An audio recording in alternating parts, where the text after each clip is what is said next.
Washington football. Woo!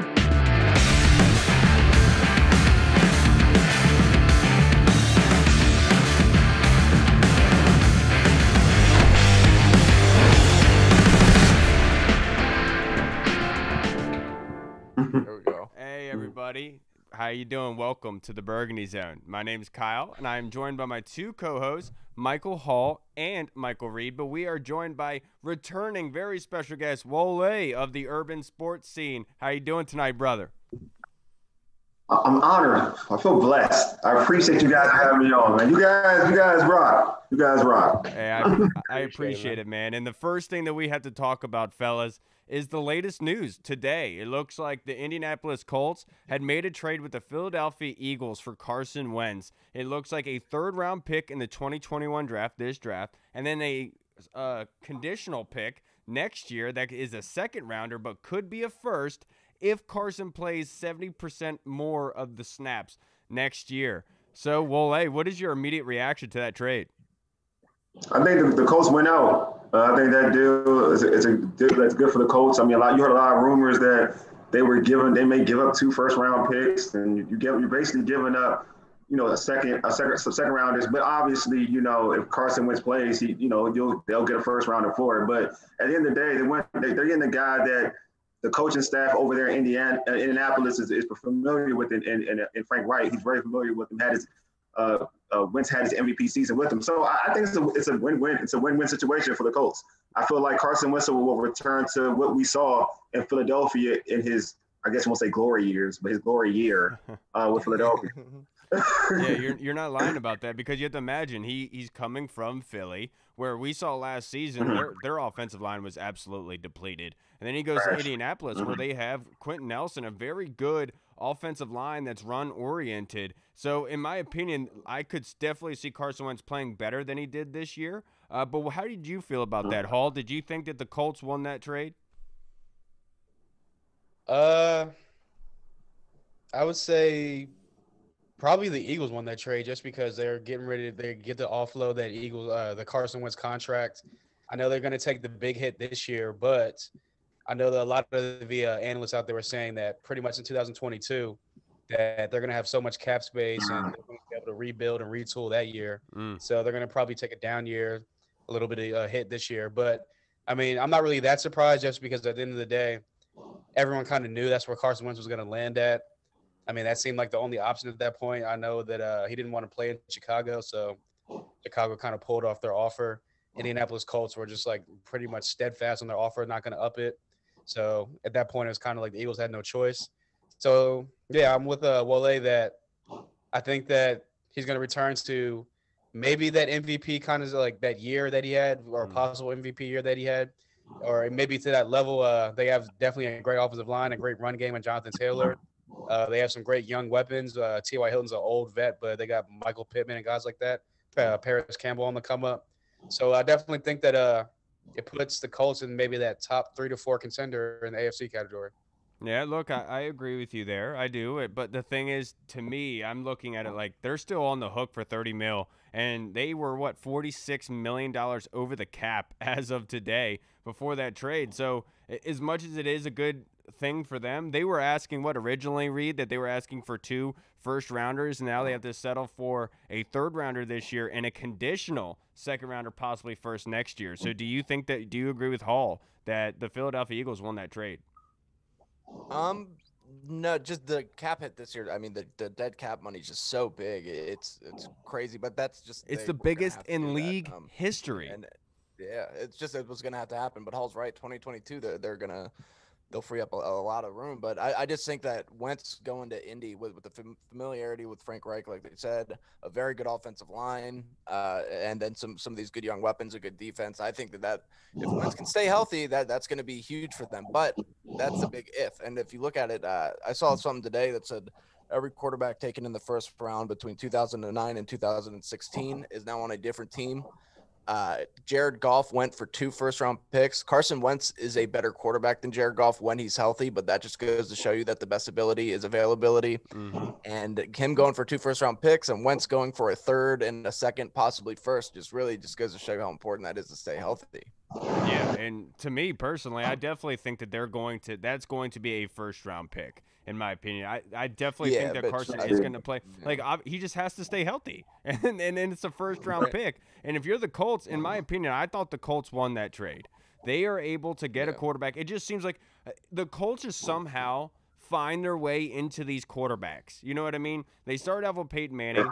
They then lose Peyton for a year. They get the number 1 overall pick, able to go to Andrew Luck. After Andrew Luck, they have maybe a year with like Jacoby Brissett where they were kind of lull. Then they were able to pluck Transitional period, yeah. Phillip Rivers for nothing, just cash. And now they are getting Carson Wentz, a young guy that Frank Reich has worked with before. And I definitely think that he's going to kind of emerge as his former self. So, Wole, let me ask you, what do you think the ceiling is to Indianapolis Colts with Carson Wentz as the quarterback? Good question, because people like really crap on my man Phillip Rivers. He played well last season, in that situation. The thought process is he going to outplay Phillip? That's going to be that's the thought process. If he outplays Phillip, then they can definitely make it to the AFC Championship game, or even higher. Depending on how their defense improves, because like you all mentioned, their defense is stout. And to win football games in the NFL, we can all talk about throwing for 500 yards and this, that, and the other. You got a stout defense and a stout running game. You're going to be effective, and they got both. Jonathan Taylor was probably the best rookie running back last season. Then you add in their defense with that stud middle linebacker. So add that in with Wentz. All Wentz has to do is manage a football game. He doesn't have to be spectacular. Manage a football game, stay healthy, make the special play that we've seen him make over time with the Eagles, and in terms of scrambling out of the pocket, making a big throw, they can go far.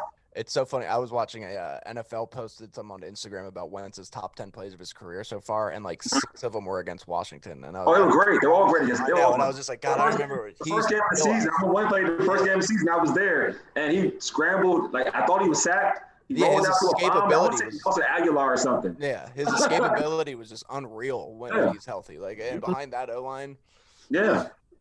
Yeah, he really was. I know exactly what play you're talking about. I do. When Wentz was like spins out of the pocket and is able to throw like deep downfield, and it's crazy to think about that. And like if you go back to 2016, you're sitting here saying, yes, please get that out of the building. But the question here becomes, as a Washington fan, Reed, do you feel better with Carson Wentz being out of the division, or does it worry a little bit about Jalen Hurts and what he showed this year? That's tough because, I mean, just like we talked about, historically, Carson Wentz has played very well against us. However, this past season, he was so bad that it was like you looked forward to playing the Eagles the second time around. But they had Jalen Hurts starting at that point, but you were automatically looking forward to that game. You were going to chalk it up as a win. You were like, if Carson Wentz is still in there, that's a W. But Jalen Hurts, it's interesting. Like you said, Kyle, the reason that they took him in the second round last year is because they knew that he fit this offense. They knew that if Carson, if anything happened with Carson, who can't stay healthy, he was going to be able to go in there and play well. I don't know, because it's so tough because there's 2 Carson Wentzes. It's like when he was good, you did not want to play the Eagles because he would always kill us. But then when he was banged up or he was playing like he played last year, you wanted to play. You looked forward to it. So. Right.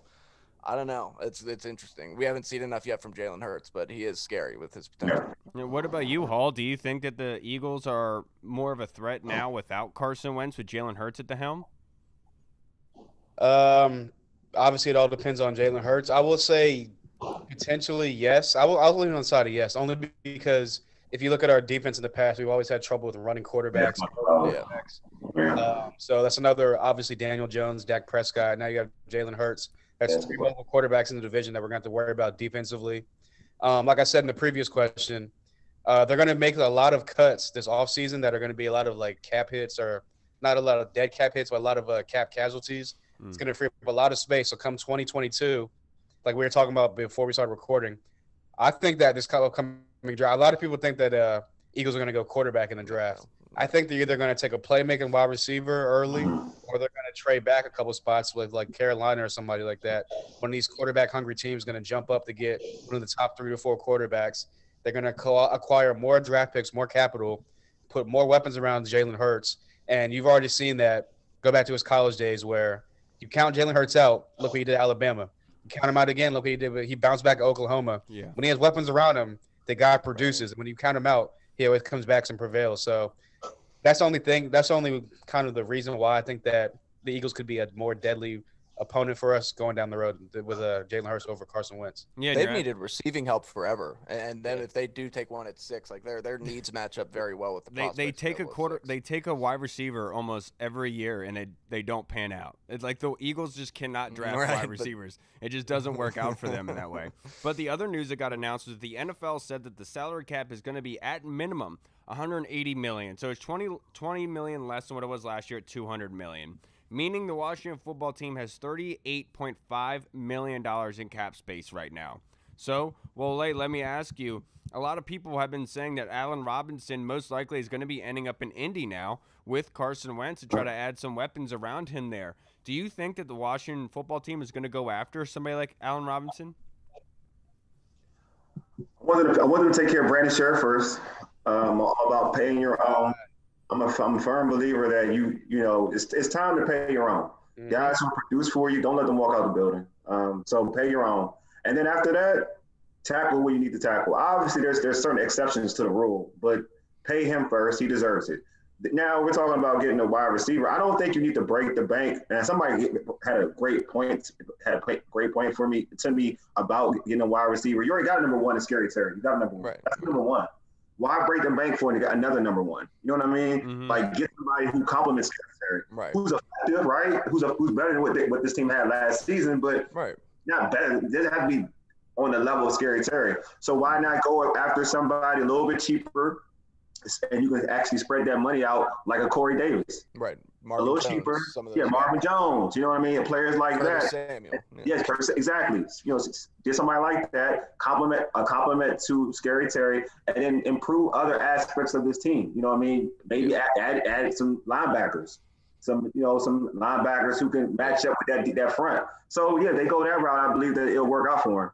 Yeah, and I'm right there with you because I was actually having an exchange with some people on Twitter today, and I was saying, like, you know, with Levante David, that is a position that I'm willing to overpay for, to be able to get a veteran linebacker in the building who is legit, who can come in and immediately, you know, upgrade that position. And imagine they do spend the 19 overall on another linebacker. Then you're talking about Levante David, Cole Holcomb, and possibly Zaven Collins, you know, Nick Bolton or Jeremiah Owusu-Koramoah, one of those guys. That would be absolutely phenomenal in my opinion. I would absolutely love if that happened. So let me bounce it off you, Hall. Do you think that is a possibility that the Washington football team are going to be going after a wide receiver heavy in free agency like they did last year with Amari Cooper?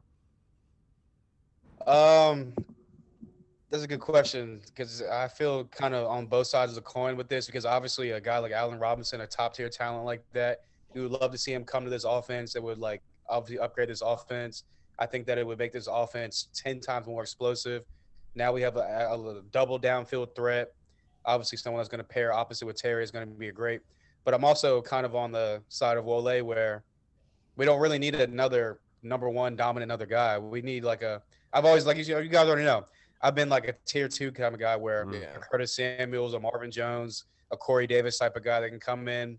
It's going to produce like maybe almost number one numbers, but with less targets or less chances. Then someone that can come down and stretch the field, pretty much open up this offense.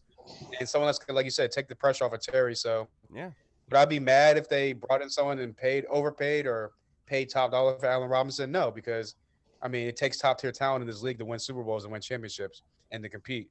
But would I be mad if they paid someone like Curtis Samuels, Corey Davis, something like that? Of course not, because that's great, like number 2, number 1 production coming from a much cheaper guy. Absolutely. And so, look, we have a new segment that we brought up on Tuesday, Wole, and it was called The Hot Seat. And what this is that you are the GM of the Washington football team. I know what you just talked about before, but I want to kind of have you refurbish that and go over a little bit more. And what that was is you're the GM of the Washington football team. You can re-sign one player. You can go and sign one free agent player. And what are you doing at 19? Okay. If I'm going to re-sign a player, I would definitely say Brandon Scherff. If I'm going to sign a player, wide receiver, it would be Corey Davis. If I'm going to draft a player, it would be shoot. You don't have my wish list. You don't have to, like, let's just Okay. say, like, I don't want you to be handcuffed to just being at 19, right? Like, I want to be able to say, do you want to trade up there? Do you want to trade back? Or if you'd like to be at 19. I'm staying at 19. Okay. I'm staying at 19. I'm staying at 19. I'm not going to trade. I'm staying at 19. My wish list is if Waddle from Alabama would just like slip to me. If Waddle would just slip to me, I would be a happy man. And I would die. with his injury history, I mean, That's honestly, that's a possibility. And I've been saying for the last month and a half, 2 months, that we're doubling up at wide receiver this offseason. Yeah. I don't care what anybody says. Yeah. We know our weaknesses, whether we're taking a Curtis Samuel and then somebody in round 2 of the draft or whatever have you. So I completely agree. I think you also got to address linebacker at some point. But the thing that Corey Davis, I want Corey Davis so bad, but I almost feel like he's talented and he knows that he's talented. So why – he's almost going to be like, why would I go somewhere where I could be a number 2 receiver when I could go somewhere like Baltimore where I'm a for sure number 1 wide receiver? Yeah, Baltimore doesn't have the money. Yeah. So it's kind of like, are you going to take a pay cut? Or are you going to get paid for what you're worth and come here and be a number 2 target?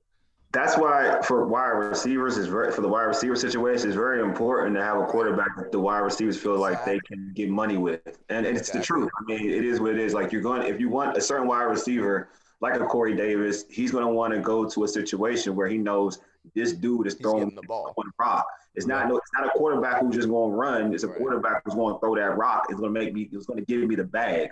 So like that's what a player like Corey Davis is, because Corey Davis has been with the Titans, and the Titans have been a run-oriented team, and obviously bringing in Brown is taking a little bit of shine off of him. So now he's going to want to go to a situation where his numbers are going to look good for his next contract again. So yeah, I'm with you. The Corey Davis situation is real tricky. It is very tricky.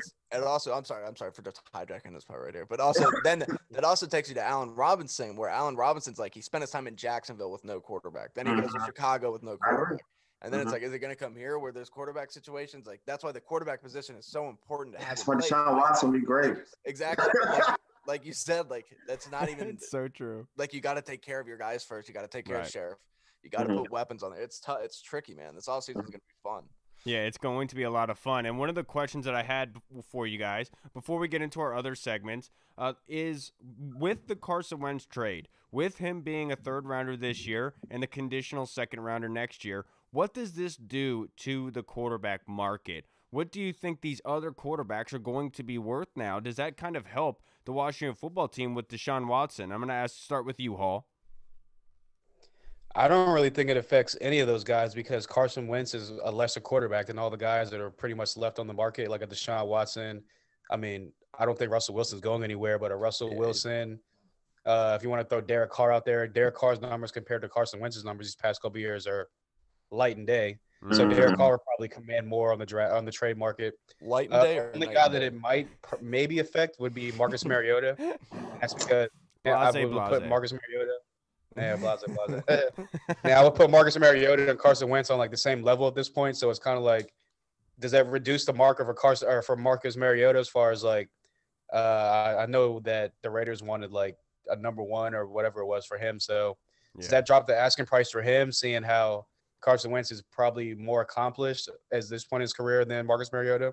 So yeah, I don't think it affects any of the big name guys, because those are big name guys, and Carson Wentz at this point in his career is not a big name guy anymore. What about Sam Darnold? I definitely think it implicates Sam Darnold. The Jets were asking for a first rounder. I feel like he's a lesser guy than Carson Wentz, so like he falls in that category. Exactly, and that's my point. Is now could the Washington football team be in the market for Sam Darnold for a 4th rounder, given the fact of how young he is, and he is unproven to some extent. So I definitely think it helps out the Washington football team and other teams trying to acquire one of these quarterbacks. Do you agree, Reed?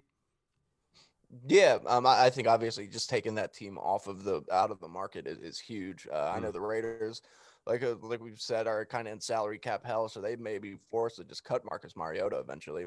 Sam Darnold said that on Tuesday. Jets, yeah, and you're completely right. And the Jets are kind of in the driver's seat there with what they want to do with Darnold, because there's so many different options that they could go with it too.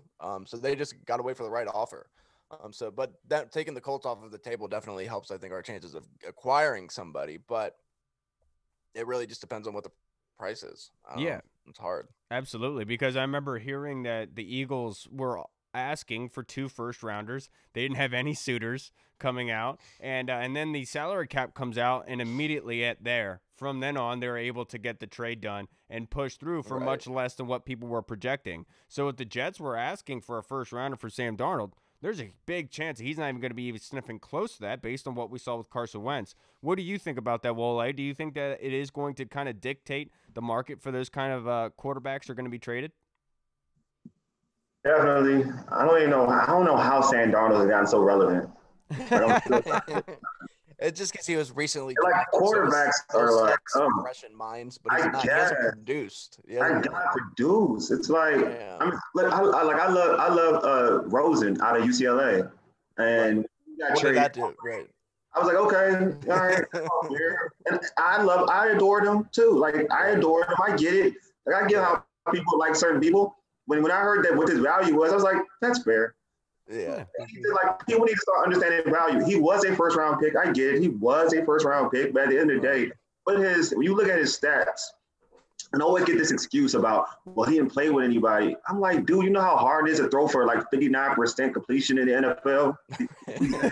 How hard it is. Like, I don't care if you don't have any wide receivers. Like, bro, you can get to try to do it. 65. Like you, if you're that dude, we're talking about trading for a first round pick, right? Like there are things you don't have to throw for 5,000 yards, but you could throw for about 65%. Yeah, right. At least I know, you know what I mean? You can throw, you're accurate enough. So no one could ever tell me that Sam Darnold is that relevant to be worth a first, second round pick. Maybe you could throw a third or fourth. I'm cool. We can think about that. But this whole notion, this fan base has gotten so fixated on Sam Darnold, it's killed me. Like I'm like, yo, you're better off if you got to trade a draft pick. They're free agent quarterbacks that you can take a flyer in, bring them in and see what can happen. Yeah. To be honest with you, I bring in James Winston before I bring in a Sam Darnold. I would bring in Jameis 100%, without a doubt. And and the way that you feel about Sam Darnold is how I feel about Jimmy Garoppolo with the San Francisco 49ers. And they just picked up your boy. And I will say, do not forget about Josh Rosen going to San Francisco. Kyle Shanahan's offense is very quarterback friendly. With that running game, they allow the windows for the wide receivers to be very easy for the quarterbacks. I could definitely see Josh Rosen having a bounce back year for very cheap. Now, the one name I keep seeing is Jimmy Garoppolo. Bring him here. Bring him to Washington. I'm strictly heck no to that. What about you, Hall? You look like you agree.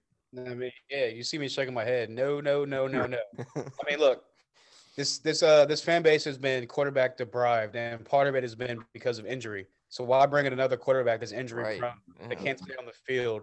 And look, you can make the argument where he played with a number one defense. He pretty much had a great running game and a great defense, and then carried him to the Super Bowl. Well, my argument would be, did they win the Super Bowl? Did he get you over the top? You could honestly say that he might be the reason why they lost that Super Bowl, because he makes a lot of big plays and a lot of key throws.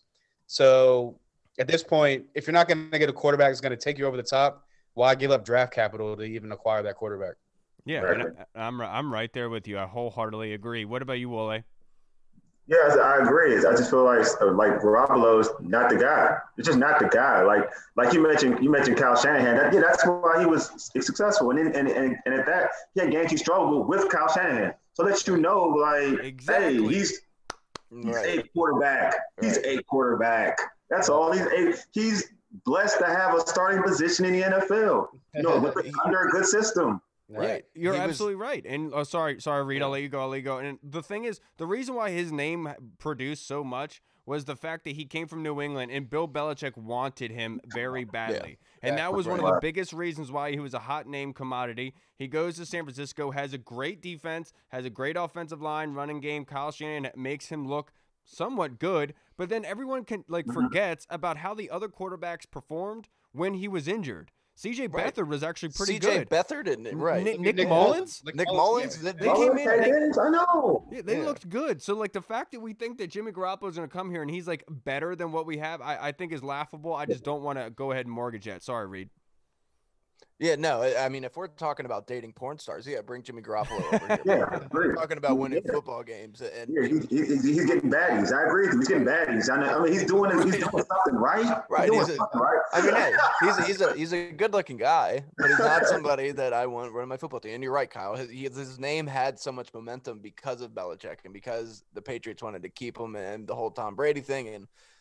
But he's not. I mean, the one thing I will say about Jimmy G is he is okay with doing what it takes to win in terms of he threw the ball 7 times in the playoffs. He didn't care. He was like, I'll hand it off if we're going to win the game. But at the same time, is that also necessarily a good thing where he's like, I don't want the ball in my hands. Fuck it. You take it, Mostart. You go ahead. You take this. I don't know. But Jimmy G's not the guy. No. You know what, too? It's so funny, though, about the situation. It's like, I don't understand. I don't think the fan base understands that.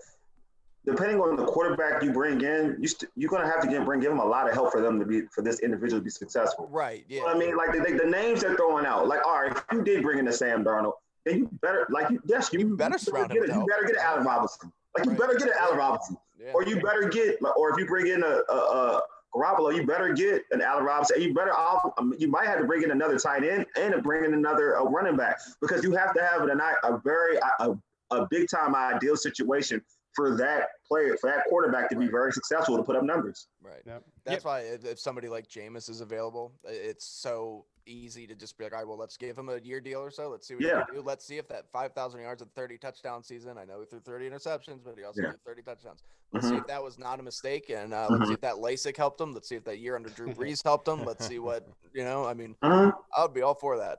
And then imagine Jameis in here doing the old W with the on the helmet. You want it? Look at you, marketing. Man, Mike is marketing. What I gotta do, We could have him eating the W in a commercial. Eating the W. I love it. Absolutely. That is fantastic. So we kind of did this before, Wole, and with WandaVision kind of making its way around, social media, everyone loving the Marvel universe, I kind of wanted to pick your guys' brains on what you think, like, the players that we have in the building for the Washington football team, what kind of superhero they would be for Marvel, if you could kind of equate, not for Marvel, but any superhero in the DC Comics, Marvel, anything. What do you think? What player would you say is a superhero? Which one? Well, Chase, I could say Superman. Chase is like Superman. Right. He does it all. Like, it's easy.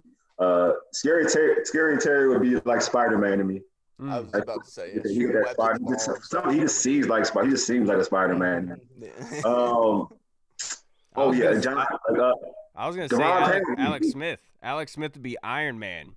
After good one, because he goes in the cave. He has his legs made out of metal. Yeah, he gets in the cave. He makes his own Joan. He comes out. Everyone's like, "Dude, where were you? I thought you were dead." He comes back. He's like, "Nah, man, I made my own suit." I think Alex Smith would be Iron Man. That's dope. I like that one. I like that one a lot, actually. Yeah, I thought it was because he broke his leg. His leg would be like metal, like when. Not RoboCop. That would be like Wolverine. What do you mean? What's Wolverine? What kind of metal is his, like? Right. Or whatever. Yeah, right. Like, what are you made of? How are you? What are you made of? What about you, Hall? Is there a superhero you think a player on this team would be? I go Matt Ioannidis could be like Thor or something like that. Like, Thor's like a big, strong, like kind of like a brawly guy, and you can see like Matt Ioannidis being like obviously he's the big, strong guy, like a big brawly guy, kind of just like, I am here to just smash everything. That's what I was about to say. Deron Payne could easily be the Incredible Hulk. Yeah. Oh, that's a good one. I like that. Easily. Yeah. Easily. Big old. You don't want to see Payne smash. And I can hear that too. Yeah. Probably how he talks on the field. Oh, that is hilarious. No, because I just love that bit, and like trying to think of what these players would like fit into. Unfortunately for Cole Holcomb, I don't think there's any superhero with a mullet. That way we could plug him in with that one. Yeah. But absolutely, like Flash, I would say probably with Terry. I would say with Flash and stuff like that. But there's nothing really for Terry. I think Terry would be like Batman or something like that. Dude is absolutely insane. Yeah, he gotta get his hairline situated though. He gotta get a better shape. Make enough bread, bro. You can get like a shape. Hey, man, it was COVID, man. Blame it on COVID. He couldn't go out. He had it for 2 years. You can't blame COVID. It was like 2 years. Somebody didn't eat a bat that long ago. Yeah, man. It's like he cut it with a bowl over his head or something. I don't know what's going on. That is hysterical. All right, so let's move on to our fan questions. And the first one being is Jay Dilla, a big fan of mine. We talk draft all the time. His question is, if Micah Parsons falls to 19, would you draft him, Hall? Oh, without a doubt. I And mean, that's a guy. The reason why he would fall is character concerns, and we kind of briefly. Yeah, no, we were talking about it before. It was kind of like weird what he was doing, but yeah, I mean, if he can get over his weird kind of character concerns in the locker room, like kind of. Yeah. All right. Hall froze. Yeah, Hall froze. Pick that up, Reed. Would you pick up Parsons at 19? Yeah, just his talent alone. The thing is, like with Ron and Jack Del Rio, they would really need to watch him and make sure that they brought him in with the right people. But I mean, if Peyton Manning can put his nutsack on his trainer's forehead, then I guess Micah Parsons will be all right coming on in here as long as he's not doing the bat. I just realized I was talking and I was like, damn, did I freeze? Yeah, you froze. Yeah. Keep going on. What were you saying? We were talking about Micah Parsons doing the bat. Yeah, no, I was gonna say that I would definitely draft him if he dropped to 19. I think that he can be a game-changing linebacker. He can be a day-one starter, step on the field, make an instant impact. And if he can get over his character concerns and become like a grown man, a grown adult, in which I think Ron Rivera can get out of him, I think that he could possibly turn it into Ron Rivera's kind of Luke Kuechly kind of player for him. So good. He's so yeah. talented. Yeah, he's a high-impact player. So I definitely, if he fell to 19, I would love that pick. Yeah, I'm right there with you. I know his character concerns at Penn State. I can't go too far into it, but basically it was kind of like a bullying thing. Yeah, you can. Where like he kind of had like his meat in people's faces and stuff like that. Like it was just his what? His meat. It was just really weird. Really weird. Whoa. So let me ask you, Wole, would you pick Micah Parsons at 19 if he fell? Yeah, I'll pick him up. I'm not into bullying. I'm not into like the whole. Man, we got a weak society anyway. So yeah, I mean, I'm all for we character flaws for football players. You live on the edge, so it is what it is. So yeah. I'm all for it. 19, as long as he's not messing up his money. That's how I look at it. You can tell when a player is all about messing up his money. Right. Then that's a situation. As long as he's not pulling a Reuben Foster type stuff where he's surrounding himself with bad people. Exactly. You know what I mean? Like if he's a little immature, that's you'll go out of that. But if he's, you know what I mean? Football players are when exactly they are out of high school. They just hide it pretty well. Yeah. So some just hide it pretty well. That's sexual assault. So my whole thing is like 19, when you're that talented and that gifted, he's in, Penn State linebacker. I'm taking that in a second, especially in a situation where your defense is this close. It's like this close a to being down. Like that could take them to a whole. It takes to a different level. Just when Patrick Willis came to San Francisco, he took them to a whole different level. Same thing here in this situation. You with that Bama wall, Ionitis coming back, Chase and Sweat. You add that, oh my God, it's a different. We're talking Holcomb too. Yeah. The speed. Now you got speed. Oh, it's a game changer. It's and then Darby and Fuller on the outside with Cam. Hopefully we keep it Darby. Yeah. Fuller got game manager, man. Yeah. At the end of the season, Fuller wasn't Fuller. He got to come back. No, he wasn't at all. But having a Micah Parsons in front of him too, would help him out. Would definitely help him out. Yeah, I would love to see Micah Parsons try to pull that with Chase Young. I'm pretty sure he wouldn't be. I'm pretty sure Jonathan Allen would rip it off. He would be like, "Bring this in my locker room." Yeah. Sure. This ain't Penn State. Swing him by it. Yeah. Don't do that. Don't do that to me. What is it? Yeah. What is it with Penn State doing that type of stuff? Oh, come on. That's the wrong college to be doing that type of stuff. I know. In Penn State, you were there. Penn State. So they got to make you wonder though. Andy has a question. Andy has a question for us, but it's actually directed at me. He said, if you are on Who Wants to Be a Millionaire, you're going for the $1 million question, and you have to phone a friend. Who are you calling, Hall or Reed? And I'll just say right now, I'm calling Hall. And I'm not saying that because I don't think Reed would know the answer. What? I'm saying that because Reed probably wouldn't answer his phone. That is the only reason why I'm saying that. I would what? What would I do? You wouldn't answer your phone. Oh yeah, probably not. Yeah, exactly. I mean, but also you got to wear. Honestly, if you ask me, I'm probably gonna forget the question. So I mean, I'm not gonna be. Either way, I'm screwed, man. Hall's Oh, that's messed up. That's Yeah, like the last situation you want to be in. that is hilarious. Like, That was a great 30 question. seconds left. If What was the question if you have again? a gun to your head, don't call me. Like, Great that question from Andy. Thank you, Yeah. Burrows. Our Oi. next question Oi. is Paul Murphy, and this is actually a great question. I'm gonna start it off with you, Wole. He asked if you could choose one player from each of the NFC East teams, who would they be? Yeah. And to put them on Washington. I put on Washington. All right, that's a good one. Because I wanted him, I've always liked him. Amari Cooper from Dallas. Eagles. Oh, it would have been Cox, but they don't need him anymore. Right. Shoot, the Eagles don't got nobody anymore. They didn't. What's the rookie they drafted last season with all the speed? Jalen Reagor. I'll get Reagor. I'll take Reagor from the Eagles. And from the Giants, it's easy. Man, give me Saquon Barkley in a second. I'll ride with Saquon over anybody. Saquon is like one of my favorite running backs, period. Oh, sorry, yeah. I'm sorry. I don't care about hurting feelings. He's so good. Yeah, for me, I'm gonna go for the Giants. I'm gonna go with Will Hernandez, the guard. Being able to plug him in, possibly not being able to have Sheriff come back here. Will Hernandez is an absolute baller on the ground game there. And then from Dallas, you got to go with Dak Prescott with the quarterback situation going on here. Obviously, I don't think he's going to sniff free agency. I think Jerry Jones is smarter than that. So I definitely think Dak is staying, but I would definitely take Dak away from them. And then from Philly, I would probably say Darius Slay.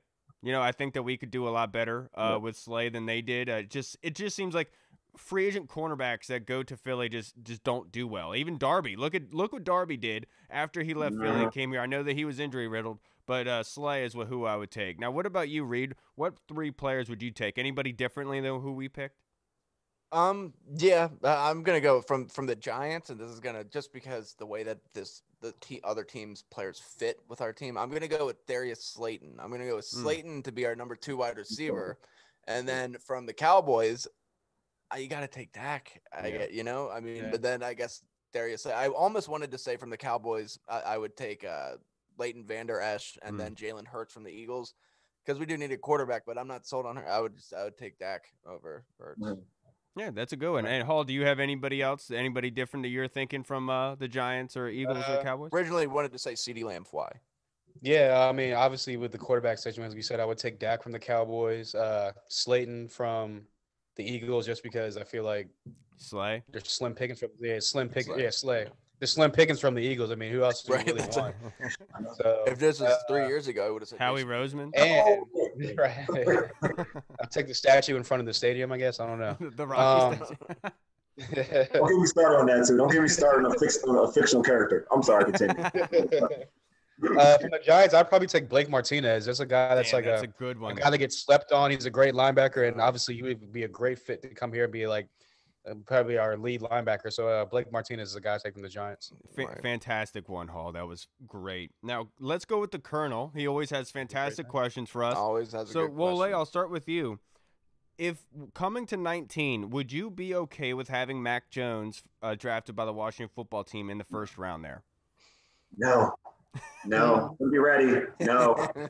I just feel like people like in the NFL drafts, I swear, like every quarterback is like a first rounder now. Like every quarterback. And I no knock on Mac Jones. I think he had a great season. No knock on him. Great season. But Bama always has a bunch of talent. You know what I'm saying? Bama has all their wide receivers are like number ones. They're all number ones. So it makes it easy, and he's not throwing the short windows. So to me, I want to see a lot more out of him. You would like to see a little bit more out of Matt Jones, but to me, like I wouldn't take him. To me, he's a second round type of quarterback, second, third round type of quarterback. If he was in last season's class, he wouldn't even sniff the first round. Mm-hmm. So how I look at him is like, all right, you wouldn't sniff it in last season's draft. I'm not gonna rush at you at 19 and knowing it at a first round pick. Because that tells me that we should think about starting you, and you're not a starter to me. Yeah. You're right about that. What about you, Reed? Do you agree that you wouldn't take Mac Jones at 19? Does this look like a first-round quarterback to you? Does that? So if you're not No. watching a YouTube channel, Reed is showing Just a Google picture Mac of, Jones shirtless. yeah, Mac just Google Jones that shirtless. picture. I mean, Oh, I didn't know his body was that way. yeah, no, I'm not taking him. That's not. Scary. See, I know that guy That's circulated around. man, That's scary. Right. It's amazing that was from his this freshman guy. It's amazing that he still just look I at it. His know, body I know. still looks awkward. It's amazing that this guy and Chase Young play the same sport. Like, how crazy is that? That's No, crazy. I'm not taking him around one. That's a solid argument from you, Reed. No, I wouldn't take Mac Jones in the first. One of the reasons being is that, like, I've always felt like with Bama quarterbacks, they could never really progress them. They couldn't really get them to play up and get them to be better. You know, it was almost like they are a piece of the machine rather than the team having to lean on that part really doing the most, which is what happens in the NFL. You have to be the piece in the NFL. And with Mac Jones, I just do not believe that he can be that piece. I mean, look at Joe Burrow and what he did for Cincinnati. When Joe Burrow went out, what happened to them? They looked putrid. You have to be able to be the one cog. At Alabama, Mac Jones isn't considered and wasn't needed to be because of what he had around him. So And real no, fast, I will wouldn't snip. interject. Kyle, your argument is not a case of scout the player, not the helmet, because you're right. Like at Alabama, these guys, they're just constantly they're pumping it out. Like this day and age, Alabama, like that you can't use the scout the player, not the helmet, because like they're 5 deep at each position every year lately, like over the last 10 years. So Especially wide receiver. Makes everything so exactly. easy. And offensive line. Everything's so easy. And It's running all back. right. Like And and running back. defense, just everywhere on defense. Everything's so Always so easy. stacked. Like look at Tua. That's why Tua struggled fitting the ball into tight windows because he's not used to having to do that. Yeah, like It's the different. backup linemen are about to be like get drafted in the NFL. He's a top Look 3 at round Cam player. Cam Sims starts for us. And look, I mean, for real, he wasn't Right. getting real Yeah. burned in Alabama. Yeah, he didn't do Never anything. even heard of. Dudes you never heard of, they don't even get on the field, are like top 3 round picks. Like Exactly. It's Yeah. funny. So It's what about you, bad. Hall? Do you agree you wouldn't sniff close to Mac Jones in 19? Yeah, the only way that I would have been possibly okay with taking him, and I wouldn't even have been okay with it, but I can only see a scenario where they do it was if they, for whatever reason, brought back Alex Smith and then drafted Mac Jones at 19 for them, like Alex Smith to kind of groom him to be the guy later on down the road. But again, if it's something like that, He might as well shouldn't be draft a guy 19. like, you might as well draft a guy like Kellen Mond in the second round or somebody like that. Somebody that's more acclimated to NFL nowadays. It's more of a mobile guy in the NFL. So I definitely wouldn't do it. And yeah, that's pretty much all I got to say, because at the end of the day, like you said, he's surrounded by talent, and I look at Mac Jones as maybe like an AJ Karen plus. Like he's Right. AJ Right. McCarron Yeah. with a better arm. You know what I'm saying? Yeah. So Yeah. he's a backup at best, a backup with Only- a great arm. Only quarterback I'm taking in round 1 that I'm okay with sitting for a year or two is Trey Lance, and that would just be if he fell and just because his talent's just so unreal. But even that, I mean, that's not happening. Now, so this question with the Colonel, he kind of prefaced it by saying that since we kind of agree with his sentiment that the Washington football team is one injury away from the running back position from being a mediocre group, he wants to know, do you think that the Washington football team should draft a running back, or should they get a running back in free agency to kind of expel Antonio Gibson at running back room, Hall? That's a tough one. I'd probably go draft a guy in the later rounds just because obviously he'll be cheaper. You can get him on like rookie contract where he's probably making maybe a couple million at the maximum, as opposed to going out and getting a guy in free agency and paying him maybe like a 1-year deal for X amount of money or a 2-year deal with an option for X amount of money. So and then obviously if you got a young guy in your control, you could use him later on down the line as far as like trade bait.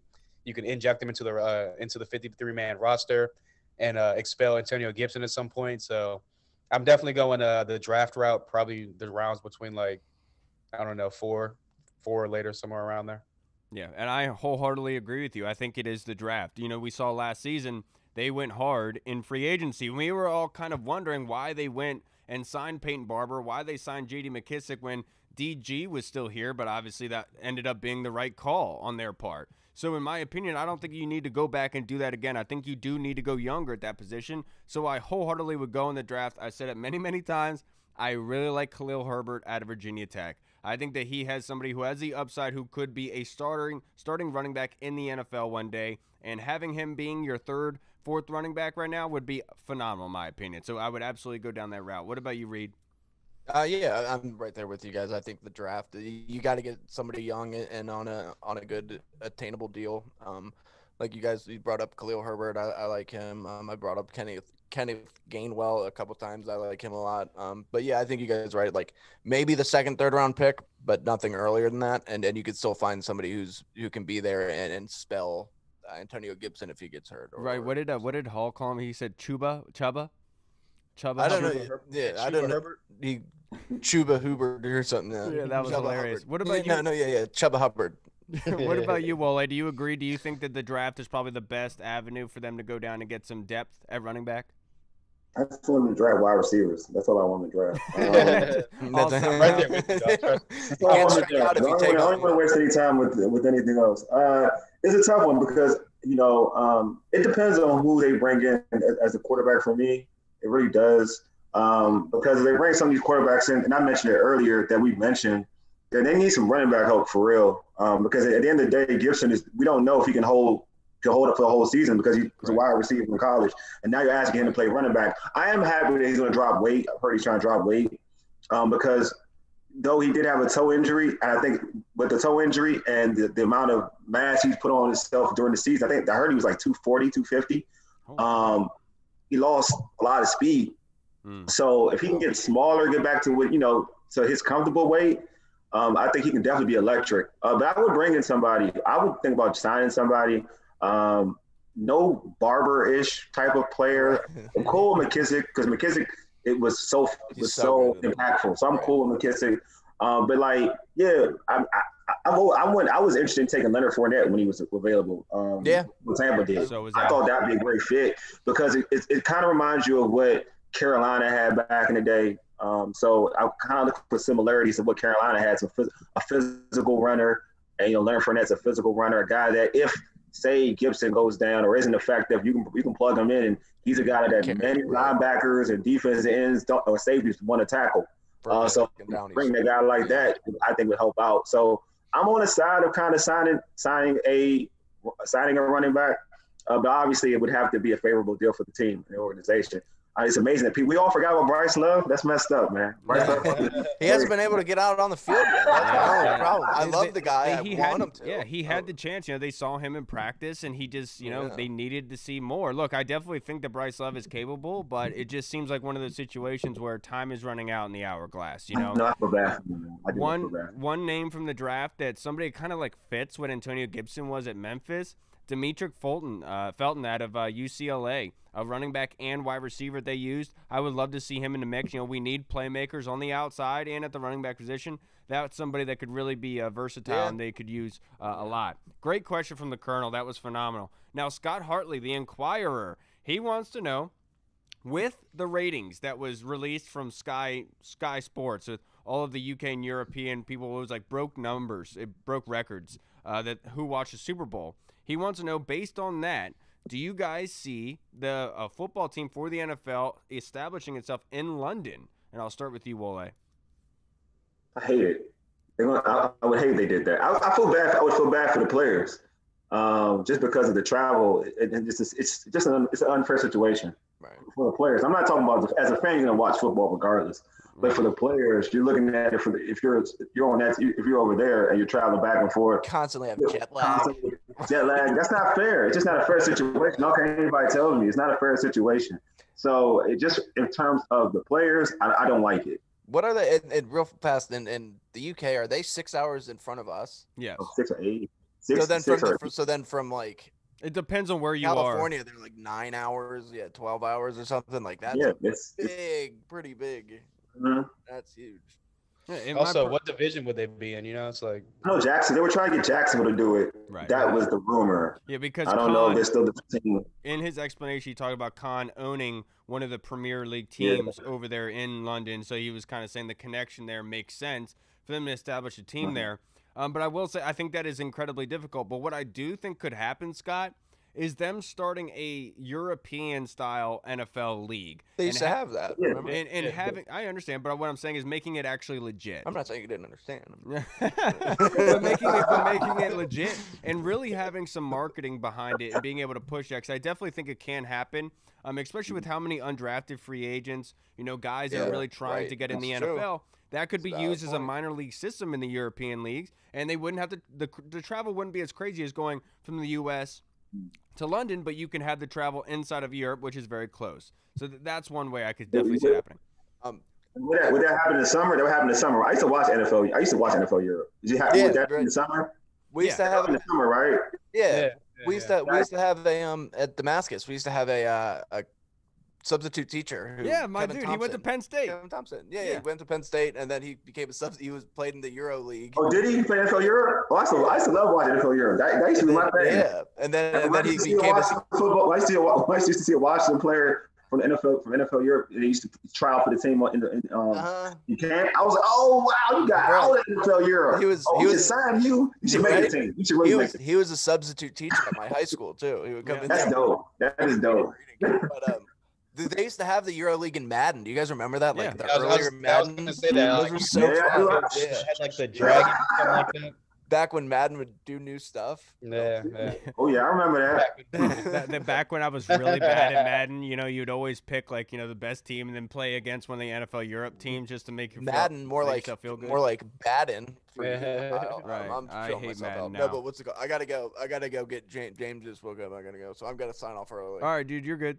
All right, dude. Guys, I will see you. Thank you, Wole. No problem, man. All right, Wole. We will see you guys. Take it to sleep. All right, so now our next question from Scott is, with the trade of Wentz, do we see the QB market heating up any further? Do we think that it's going to, now are we going to see more teams making these trades based on what Wentz has done? And I'll start with you, Wole. Oh, no, I don't think so. I think the market is pretty much dry other than Deshaun Watson, for real. And I don't really think Houston's going to trade Deshaun, to be honest with you. So I don't think you'll see any major deals. I mean, the asking prices for some of these quarterbacks are ridiculous, so I don't think you're not going to get anywhere with it. I think Oakland is kind of Oakland. Las Vegas is kind of lying to themselves about trading Derek Carr. I think they're going to keep Derek Carr. I think, to me, the most realistic person to be traded is probably Marcus Mariota. Yeah. What about you, Hall? Do you think it's going to heat up now? Do you agree with Wole that it's probably going to be simmering down until free agency really kicks off? I think that it'll probably heat back up. It'll simmer down for now, but it'll probably heat back up as far as guys like Sam Darnold, guys like Jameis Winston, who's not really tradable, but he's a free agent coming up. So I think definitely maybe a week or two before free agency hits, I think you'll start seeing more guys like Sam Darnold going on the move. Depending on if Marcus Mariota gets cut, he'll probably be on the move. I don't like you just said. I don't think Derek Carr will get traded, but again, anything's possible at this point. So I definitely think right outside the free agency mark, which is I think March 15th is when free agency starts. March 17th. Okay, yeah, March 17th. So I think maybe a week before that, you'll see guys start to get on the move again because, like you said, these wide receiver guys want to see they have that quarterback, they have that quarterback. I want to go play here. I want to go play there. So you're going to see definitely a lot of movement prior to that. And one thing I will say, with the cap this year, there's I think 9 or 10 teams are already above what the cap threshold is, and so I think teams are going to have to go and cut players. And I think you're right, Hall, with the league year. I think teams are going to kind of simmer down until then, unless somebody really knocks the socks off of Houston, like Denver or Carolina. I saw a hypothetical trade with Christian McCaffrey and 3 first-round picks or Deshaun Watson. Look, go right ahead, Matt Roll. I mean, if that's the avenue you want to go down. What, a trade with Christian McCaffrey? Yeah, there was a report that geez. they would offer Christian McCaffrey and 3 first-round picks. Yeah, I will. Their team is not good enough right now to be able to do that. And, I think that they would be replicating what Houston has right now. They're not deep enough to do that. Yeah, they're not deep enough to do that. I still think if he's gonna go anywhere, I think it's Miami. To be honest with you, Miami has the best offer. You give Tua the draft picks, you're good. Yeah, absolutely. I agree with you there. Now, our question from Mike. With the cap space being so healthy and with the Washington football team having their draft as many, I think 8 picks they have in the draft this year, Would you see the Washington football team winning any less than 11 games as a failure, Wole? Less than 11 games as a failure? Like, people are like, wow, Jesus. Wow.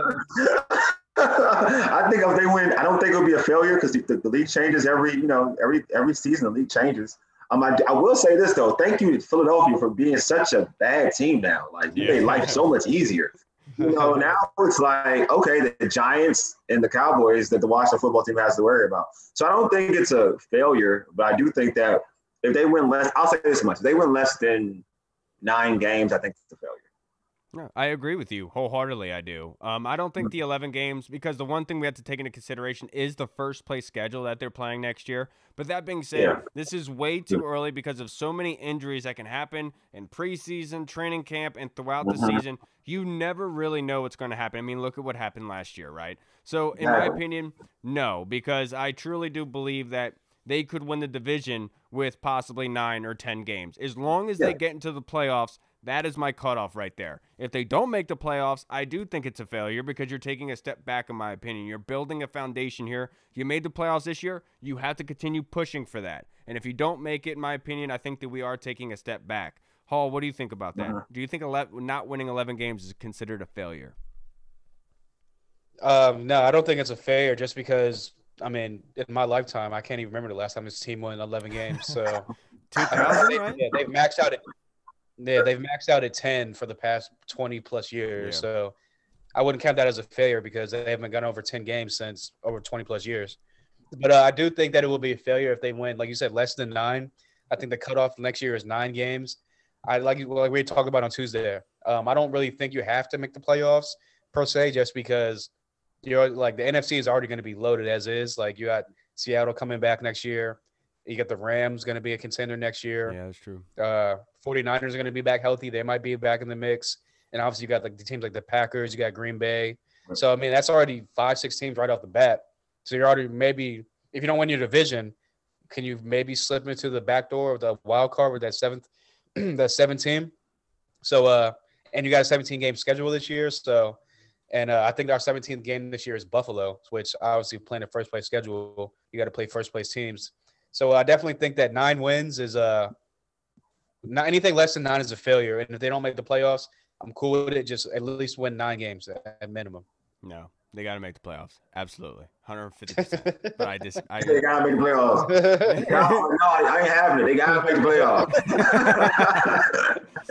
And to finish up real quick, I just got some Freddie from the HCWR pod asked us with the Godfather reference, because they call me the Podfather.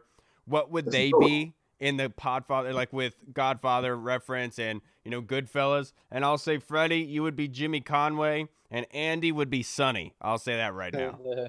No, I like it. That's awesome. I like it. Hey, I really appreciate you taking the time again, Wole.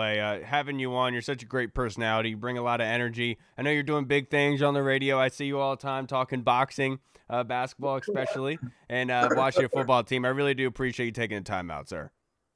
All the time, man. It's a pleasure, man. I love talking to you guys. You guys are dope. You already know that. I don't want to be redundant. You guys are you're cool. You guys are easy to talk to. Not a lot of people are easy to talk to. You guys are easy to talk to. Yeah, I appreciate that, Wole. I really do. All right, everybody. We will be back on Tuesday. Make sure you do not miss out on that show. We got some great things lined up for you. All right, everybody. I'm Kyle. I'm Hall Stradamus. And Reed. And Reed is adopted, like he said on Tuesday. All right, everybody. We will see you guys on Tuesday. Washington football. Woo! What's up, everybody? It's your man Kyle from the Burgundy Zone. I hope you enjoyed the last video as much as we did. If you like what you saw, please like the video by clicking the thumbs up symbol and subscribe to the channel. It really helps us continuing to do what we do and making great content for y'all. If you want to stay up to date on new episodes, make sure you click on the notification bell, and I'll see you guys next time.